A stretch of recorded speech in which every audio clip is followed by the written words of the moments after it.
Well, hey everybody, this is January 4th, and in our lesson today, we read about the Tower of Babel, the call of Abraham, and Melchizedek. And our scripture verse for the day is Genesis 12:9, and it also comes from Genesis 13:3. It says, "Then Abraham continued traveling by stages." That stages is what is so key to our lesson today. You know, I didn't mention yesterday in the video, but I think it is really interesting. Do you know how old Noah was when the flood started? He was 600 years old. Do you know how old his son Shem was? He was 100 years old.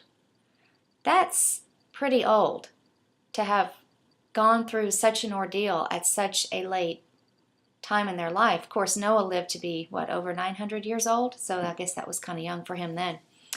But anyway, you can see in the back that I still have my Christmas decorations up. I think I've decided to keep them up till the weekend. I think this weekend we'll take everything down, but just a couple more days of enjoyment, I think, is what we're going to do. So as we start to talk about the Tower of Babel today, we need to understand, why is this so significant in our lives, Well, this is why we have the different languages that we have today. It didn't used to be that way.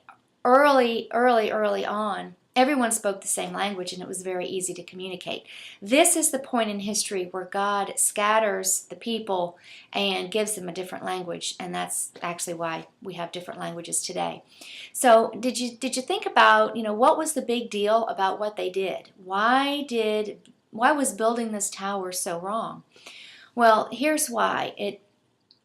It's because, remember, they said, let's build a city that reaches to the sky, as high as God. It will make us famous, and it will keep us from being scattered. Remember back on January 1st or 2nd, that reading, God said, multiply and fill the earth. The command was to go throughout the entire world and populate the earth, and they didn't want to do this. So this was in direct contrast to God's command. The sin here seems to be immense pride, open rebellion against God, and wanting to be independent from God. Did you know that that was a great sin? God sees us trying to be self-independent, self-sustaining as a great sin, because we are supposed to be dependent on God. I had somebody tell me once, I was traveling in an airplane, and the person sitting next to me I didn't know, and he told me, our job as parents is to get our kids from dependence on us to dependence on God. And that really is the mark of spiritual maturity, when we can go through our life completely dependent on Him. So this is in contrast, this pride that we see in these people is in contrast to an attitude of humility, which would include trust and obedience. A similar story exists in Babylonian literature. This is literature from eons ago. And in one of the Babylonian stories, it talks about the people building a ziggurat. A ziggurat was a step-like tower, kind of like, the pyramids looked. And it was believed to have been built in Babylon. And it was referred to them building this step tower to reach the heavens and being a place of worship. So they were almost establishing this place as a separate place of worship. And I'm not really sure they were really out to worship the one true God here. Another thing that's significant is that we are introduced to this place called Babylon. Here we see the establishment of Babylon being the predominant force of evil in the world, the epitome of ungodly powers and evil forces. In a word, we could call it the anti-kingdom. This is the Babylon that you hear about in the news today, and we'll read about it more in the books of Daniel and Revelation. So how can we apply the story of the Tower of Babel to our own lives? This represents the hopelessness of people completely living for themselves and thinking only of themselves. Remember the proverb, unless the Lord builds the house, the builders build in vain. So what in your life are you trying to build or accomplish that doesn't seem to be working? Is God the originator of those plans, or are you trying to do whatever it is on your own strength and through your own effort? Do you seek God's will for your life, following obediently in His path, asking for help along the way? You know, all throughout Scripture we see a need for God's people to obey. In the book of Luke, Jesus says, "You cannot be my disciple if you do not obey God."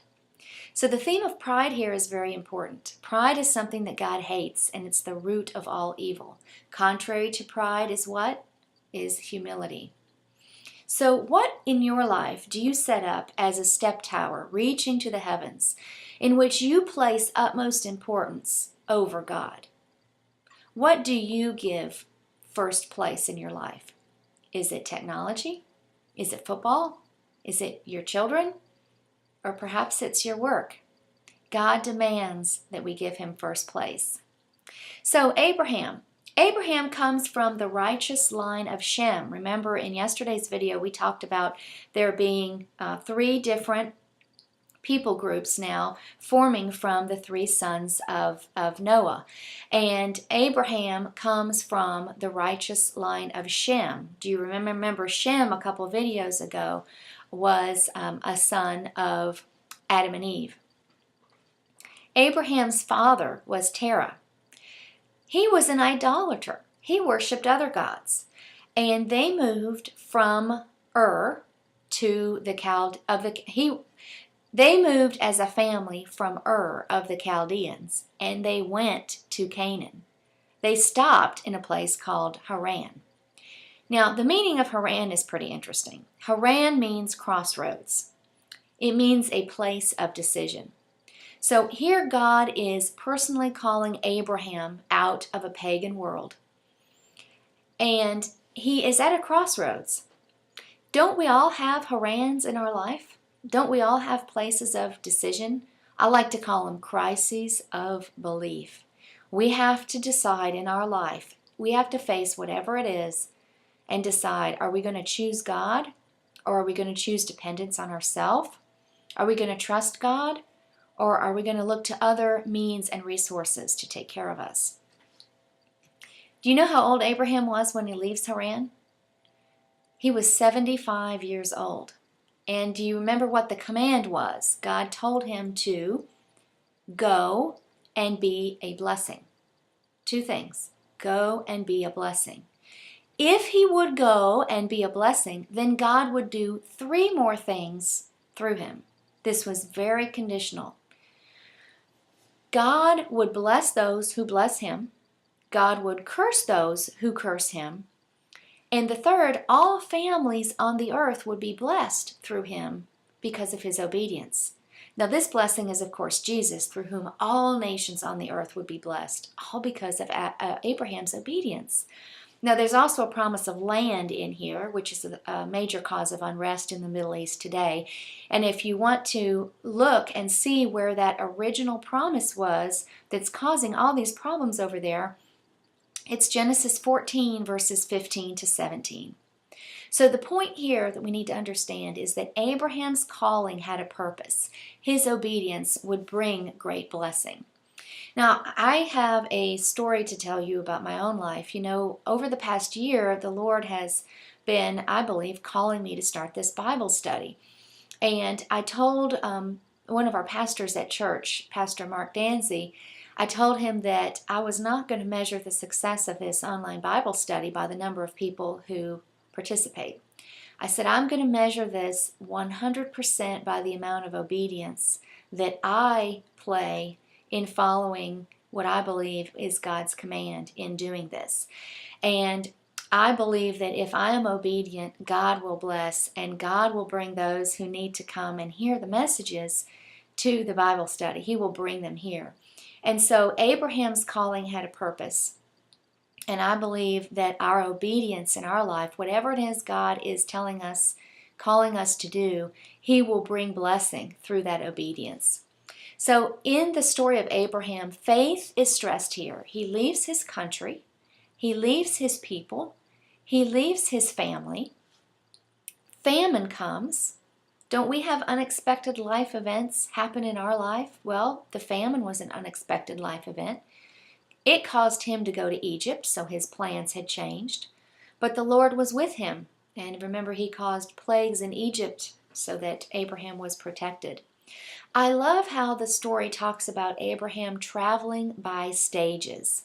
Notice in Genesis 13:3 that Abraham travels by stages toward Bethel as he did toward the Negev. So we in our life travel by stages. We oftentimes don't know what God has in store for us. We sometimes just have an inkling or an idea of where He's calling us and what He's telling us to do. And we oftentimes know just a little bit. And this is characteristic of God in our life. He's not going to reveal everything, all of the answers, every step along the way, all at once, because He wants us to remain dependent on Him as we walk through those stages. This is a normal part of the Christian walk. And in verse 7, God says, I will give this land to you, Abraham.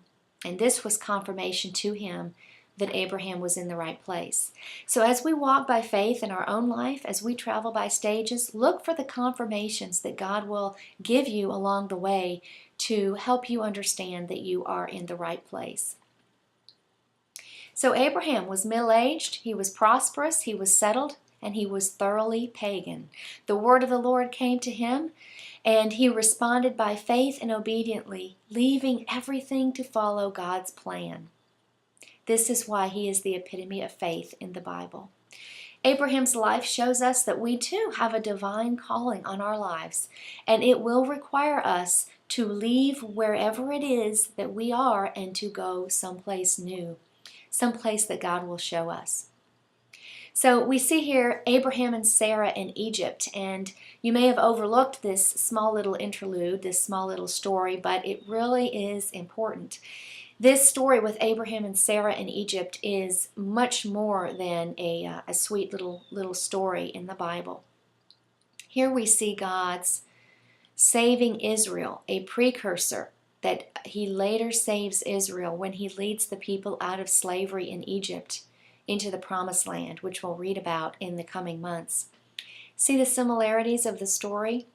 Famine in the land, attempt to kill all the males, plagues on Egypt, and deliverance of God's people. This story, this incident in Abraham's and Sarah's life was God giving them a promise that what He will do for His future nation, that He will come and deliver them.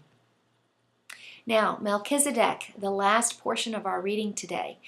Notice it says that he was the king of Salem. Salem is Jerusalem.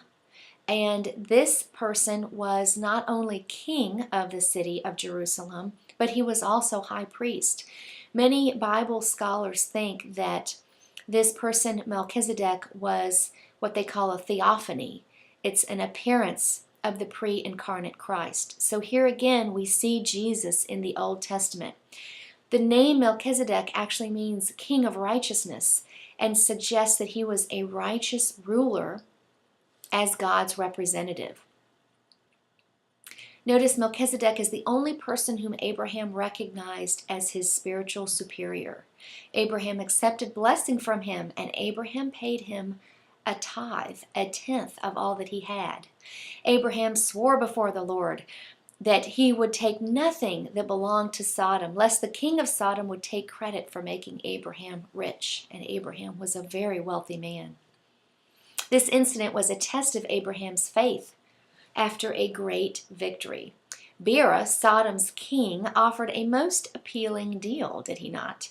But Abraham, knowing what he did about the king of Sodom, felt that keeping Sodom's loot, which he captured, would make him subject to him. And he wanted something far more enduring than possessions and wealth. He wanted the fulfillment of God's miraculous and enduring promise. So what about you? Would it have been more important to you to take the money, or to do what makes sure God gets the glory? Would you have held out for God's true and perfect gifts that only He can give? Faith looks beyond the riches of this world to the grander prospects that God has in store. And so Abraham walked in faith with God, and he continued on traveling by stages. Life is a journey. As you travel on in your stages, continuing to trust God, continuing to trust in His promises that He will never leave you or forsake you. And now we know that following Him always results in the fulfillment of a blessing. Have a great day. See you tomorrow. Shalom.